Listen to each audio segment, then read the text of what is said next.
تلاوت نه پس نعت شریف ویل کیږي. لایت ساتي زر ځای کې د نعت متعلق دا خبره کوم به خاص کر په دیر کې زموږ دا ډېر خلک نعتونو سره داسې ناشنا غوندې خلک دی. کوم ځای کې څه ناڅه الحمدلله ماحول جوړ کړی نیکانو خلکو هغه شته دی. دلته هم چې دی څه د نیکانو خلکو برکت دی، نیکانو پیرانو صاحبانو تګ راتګ کړی دی. نو اوس دا کوم نوی دغه چې روان دی الله دې خیر کې دي ډېر ما اورېدلي د نعتونو نه هم مخالف دي. نو دا ډېر غټ د افسوس ګورې خبره ده. ښه دا څه معمولي خبره نه ده، افسوس خبره ده. او نعت کې څه ویلی کېږي؟ نعت معنی ده صفت د پیغمبر صلی الله علیه وسلم، یعنی په شعر کې د رسول پاک صلی الله علیه وسلم صفت کول. او دا څه نوې خبره نه ده چې ګنې موږ اوس په دې 14مه صدۍ کې راایستلې ده، بلکې د رسول پاک صلی الله علیه وسلم په دربار کې هم شیخ عبدالحق محدث دلوي صاحب ذکر کړي 360 نعت خوانان د رسول الله مبارک صحابه کرام. سبحان الله، معمولی خبره نه ده. او ټولو نه مشهور نعت خوان پکې حضرت حسان بن ثابت رضی الله تعالی عنہ ده.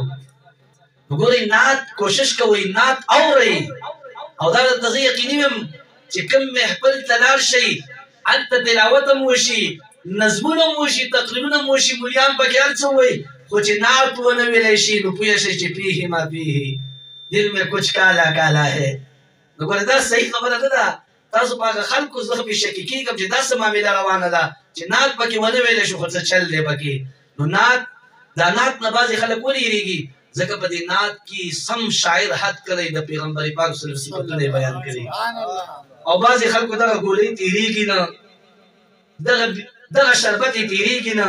نو موږ ورته وایي خفه کېږه مه ځوانه، دا د محبت شربت دی، ویسکه چې مزه ده لګېږي.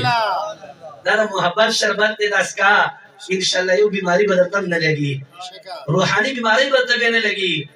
او بیا به درته د مردان غوندې چې د ملا په شکل کې راپاڅي او څه خبرې وکړي، دغه بیماری به درته بیا نه لګي. دغه بیمارونه به مکمل پاکي. آقای مهربان صلی الله علیه وسلم میں سید الانبیاء، هغه پیغمبر صلی الله علیه وسلم چې د چا په دربار کې جبریل هم په سلام او په اجازت سره راځي. قابل قدر مسلمانانو نعت ګوره یاد ساتئ، نعت متعلق عقیده کلیر کړئ. دا د صحابه کرامو سنت دی او اورېدلې د رسول پاک صلی الله علیه وسلم سنت دی. او یو واحد رسول الله مبارک صلی الله علیه وسلم داسې یو صحابي په باره کې نه راځي. هر صحابي ځان له یو مقام او مرتبه وه. رسول الله مبارک د دربار نه ورته ښایسته ښایسته نومونه هم میلاو شوي وې. لکه امیر حمزه په باره کې راځي، رسول الله مبارک ورته وایي امیر حمزه اسد الله و اسد رسوله، امیر حمزه د الله او د رسول شعر دی. سبحان الله. حضرت علی صاحب ته شعر د الله شعر ویلی دی، خو لیکن هر صحابي ځان له مقام دی. حضرت حسان بن ثابت رضی الله عنه ځان له مقام دی.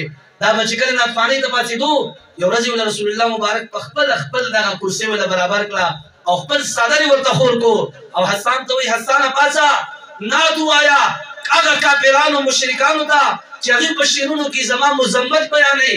حسان صاحب پاسه په نعتخوانۍ کې ورته جواب ورکړه. حسان صاحب به پاڅېدو په عربۍ کې داسې اشعار به یې ویلي، هغوی به د رسول الله مبارک کافرانو مشرکانو به مذمت بیانو چې دا پیغمبر داسې دی داسې دی، مذمت به بیانو. د هغوی زړونو هغه آینه صفا نه وه. حضرت حسان بن ثابت رضی الله عنه به چې کله پاڅېدو یوه ورځ حضور ته ګوري دا قرنګې، حضور ته وایي یا رسول الله واحسن منك لم تر قط عيني، واحسن لم تر قط عيني، یا رسول الله تا نه ښایسته زما سترګو لیدلی نه دی. په افغانۍ کې دقه وي، پښتو کې خالي موږ وایو، په عربۍ کې ښه نه شو ویلی، څوک مې پوهېږي نه. پښتو کې هم دقه ترجمه ده، خلک یې نعتخوانان یې وایي واجمل منك لم تلد النساء، یا رسول الله تا نه ښایسته چېرته یو مور زېږولی نه دی. او بیا ورته وایي خلقت مبرأ من كل عیب، ای د الله محبوبه ته د هر قسم عیب نه پاک پیدا شوې. دا زموږ عقیده ده چې رسول پاک صلی الله علیه وسلم کې هېڅ قسمه عیب نشته. او کوم خلک چې پکې عیبونه ګوري که نه نو د دوی په خپله آینه صفا نه ده، په خپله زړونه ګنده دي. نو څوک چې څنګه وي آینه کې ورته هر قرنګې ښکاري. او رحمان بابا وایي خدای مه ګڼه بېشکه چې بنده دی، نورې کل وانه صفات دي پر اختیار. او واحسن منك لم تر قط عيني واجمل منك لم تلد النساء. حسان سے وہی خلقت مبرعا من كل عیب وہی کأنک قد خلقت کما تشاء.